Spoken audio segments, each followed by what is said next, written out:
এটি হচ্ছে Apple AirPod 4। Apple বলেছে অ্যাপল এয়ারপড 4 হচ্ছে দ্য বেস্ট এয়ারপড। আর এর বেস্ট হওয়ার পিছনে অনেকগুলো কারণ আছে, যে ফিচারগুলো আগের কোনো এয়ারপডে ছিল না, সেগুলো এনেছে এয়ারপড 4 এ। আর বেস্ট পার্ট হচ্ছে এর দাম আগের তুলনায় আরো অনেক কম। তাহলে চলুন ভিডিওটি শেষ পর্যন্ত দেখি এবং আমরা জেনে নিই কেন এই এয়ারপডটি বেস্ট এবং কিভাবে এটি ইউজ করলে বেস্ট আউটকাম পাবেন। Let's dive into that.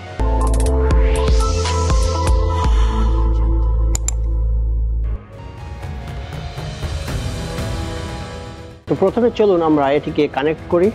Connect করা খুবই সহজ, কারণ এটি আপনি অন করবেন, ওপেন করলেই আপনার ফোন আপনাকে অপশান দিবে এবং আপনি কানেক্ট করে নেবেন। এই এয়ারপড 4 এ সবচেয়ে যে ভালো ফিচার সেটি হচ্ছে নয়েজ ক্যান্সেলেশন। কিন্তু তার আগে চলুন আমরা এর প্রাইস সম্পর্কে জেনে নিই। সো এই এয়ারপড 4 এর দুইটি প্রাইস আছে। যদি আপনি রেগুলার এয়ারপড কেনেন তাহলে দাম হচ্ছে $129, কিন্তু $129 দিয়ে কিনলে আপনি কিন্তু নয়েজ ক্যান্সেলেশন অপশনটি পাচ্ছেন না। আর যদি আপনি নয়েজ ক্যান্সেলেশন অপশনটি রাখতে চান তাহলে আপনাকে পে করতে হবে $179। আর যেহেতু আমি একটু রিভিউ দিচ্ছি, আমি কিন্তু এটি কিনেছি $179 দিয়ে নয়েজ ক্যান্সেলেশন অপশন নিয়ে। ট্রাস্ট মি, যদি আপনি নয়েজ ক্যান্সেলেশন অপশন না নেন তাহলে আপনার একটা বিগ মিস্টেক হবে। তার কারণ আপনি যখন অনেক ক্রাউডে কথা বলবেন, আপনি কিন্তু এর রিয়েল যে মিউজিক বা ভয়েস সেটি এনজয় করতে পারবেন না। সো নয়েজ ক্যান্সেলেশন নিলে এর যে বিশেষ যে দিকটা আছে সেটি হচ্ছে আপনার চারিপাশে যত নয়েজ সেটিকে কন্ট্রোল করে দিবে। বেস্ট অপশন, আপনি যখন বাই করবেন তখন আপনার নিজের নামটি এনগ্রেভ করে দিতে পারবেন। যেমন আমি আমার নাম দিয়েছি MD থামস আপ, আমি এই ইমোজিটি চয়েস করেছি এবং আমার ফার্স্ট নেমটি আমি দিয়েছি।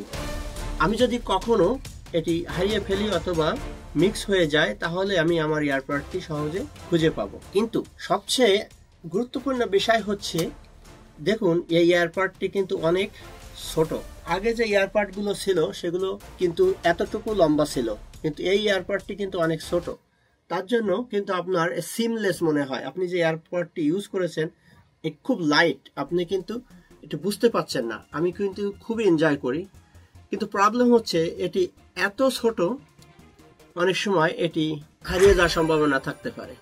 আপনার এই এয়ারপড যদি হারিয়ে যায় তাহলে কিভাবে খুঁজে পাবেন চলেন সেটি দেখে নিই। এয়ারপডটি যদি হারিয়ে যায় আপনি খুব সহজে খুঁজে পাবেন।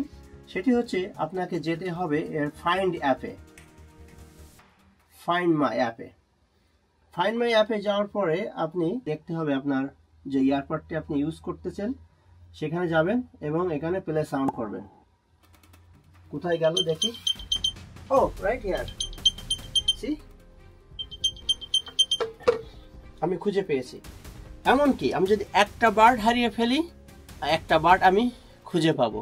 অর্থাৎ আমি মনে করি এই এয়ারপডটি সত্যি অ্যামেজিং, যে অপশানগুলো রেখেছে সেই অপশানগুলো আগের কোনো এয়ারপডে ছিল না। এই জন্য মনে হয় অ্যাপল বলেছে এটি বেস্ট এয়ারপড। সো যেহেতু আমার এয়ারপডটি খুঁজে পেলাম, তাহলে চলুন আমরা এখন নয়েজ ক্যান্সেলেশন অপশনটি জেনে নিই। তো যখন আপনার এয়ারপডে আপনি আসবেন, এভাবে আপনি সেটিংয়ে আসবেন। সেটিংয়ে এসে আপনার এয়ারপডটি আপনি কানেক্ট করবেন।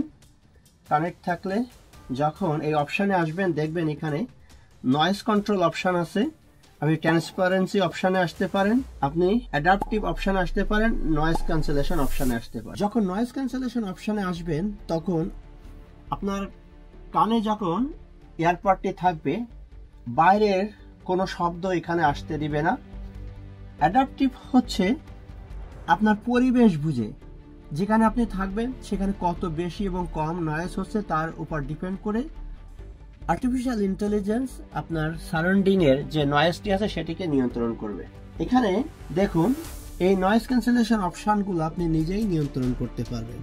তো একটা গ্রেট নিউজ হচ্ছে এই এয়ারপড 4টি আপনি কিন্তু যে কোনো ডিভাইসে কানেক্ট করতে পারবেন। শুধু এই অ্যাপলে না, আপনি অ্যাপলের যে কোনো ডিভাইস যেমন Mac, Apple phone, Xbox, Samsung, Android যে কোনো ফোনে একটি কানেক্ট করতে পারবেন। এয়ারপড 4 এর সবচেয়ে গুরুত্বপূর্ণ ফিচার যেটি হচ্ছে এর পার্সোনালাইজ ফোন কল রিসিভ এবং ডিক্লাইন। এই এয়ারপডটি আপনি যখন ইউজ করবেন তখন আপনাকে হ্যান্ড টাচ ছাড়াই আপনি মাল্টিওয়ে ইউজ করতে পারবেন। আপনি সিরিকে বলতে পারেন, Siri pick up the phone, Siri pick up করবে। সিরিকে বলতে পারেন ভলিউম আপ, সিরি আপনাকে ভলিউম আপ করে দিবে। দেখুন, এই সিরি ভলিউম আপ মাই ইয়ারপাড। সো এভাবে কিন্তু আপনার ইয়ারপাডের ভলিউম আপনি আপ করতে পারবেন, ডাউন করতে পারবেন, পিক আপ করতে পারবেন। পিক আপ করার জন্য আপনি একবার নাডিং করবেন, অর্থাৎ ইয়েস করবেন, ফোনটি পিক আপ হয়ে যাবে। আর যদি আপনি সাইডওয়েজ নাডিং করেন, ফোনটি ডিক্লাইন হয়ে যাবে। I think this is one of the amazing option. I can believe Apple has made that. So আমি একটা নাডিং করলাম, আমার ফোনটি রিসিভ হয়ে গেল। আমি যদি এইখানে দুইটা প্রেস করি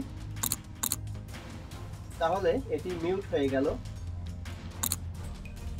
একটা প্রেস করলাম, ফোনটি কেটে গেল। আমি একবার প্রেস করি তাহলে আমি যে ভিডিও দেখছি সেই ভিডিওটি পজ হয়ে যাবে। দেখুন, এই যে দেখুন, আমি একবার প্রেস করলাম, আমার ভিডিওটি পজ হয়ে গেল। আর একবার প্রেস করলাম, ভিডিওটি অন হয়ে গেল, নন টাচ। দুইবার টাচ করলাম, নেক্সট ভিডিওতে চলে গেল। আমি এর আগে অনেক এয়ারপাড ইউজ করেছি, কিন্তু এটি আমার কাছে মনে হয়েছে দ্য বেস্ট এয়ারপাড। চলুন তাহলে আমরা এর আরো কিছু বিশেষ বিশেষ ফিচার সম্পর্কে জেনে নিই। তাহলে চলুন এর চার্জিং সম্পর্কে জেনে নিই। এই অ্যাপল এয়ারপডে কিন্তু আপনি মাল্টি ওয়ে চার্জ দিতে পারবেন। যেহেতু এইখানে সি টাইপ চার্জার ইউজ করা হয়, সেহেতু এই অ্যাপল এয়ারপডটি আপনি আইফোন, ম্যাক এবং আরও অন্যান্য ডিভাইসের মাধ্যমেও চার্জ দিতে পারবেন। মনে করেন আপনি অফিসে আছেন অথবা আপনি গাড়িতে আছেন, আপনার এয়ারপডটি চার্জ নাই, আপনি আপনার আইফোন দিয়ে সহজে চার্জ দিতে পারবেন।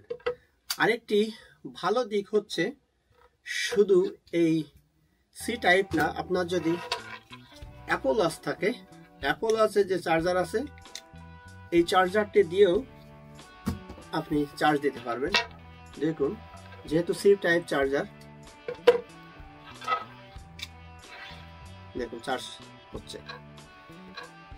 কিন্তু একটা কথা মাথায় রাখতে হবে যে অ্যাপল ওয়াচের যে চার্জার, এর ম্যাগনেটিক পাওয়ারটা কিন্তু অত স্ট্রং না। তো আপনাদেরকে কিন্তু একটু কেয়ারফুল হতে হবে, না হলে অনেক সময় পড়ে যেয়ে ভেঙে যাওয়ার সম্ভাবনা থাকতে পারে। এই ছিল অ্যাপল এয়ারপডের অ্যামেজিং ফিচার্স। এর বাইরে যদি কোনো কোশ্চেন থাকে অবশ্যই কমেন্ট বক্সে জানাবেন, তাহলে আমরা আপনাদেরকে যথাযথ উত্তর দিব। আর আমেরিকার এই ধরনের আধুনিক টেকনোলজি নিয়ে ভিডিও দেখতে হলে অবশ্যই আমাদের চ্যানেলটি সাবস্ক্রাইব করতে হবে, তাহলে নিয়মিত এই ধরনের ভিডিও দেখতে পাবেন। সবার প্রতি শুভকামনা রেখে বিদায় নিচ্ছি আমি মোশাররফ। আল্লাহ হাফেজ।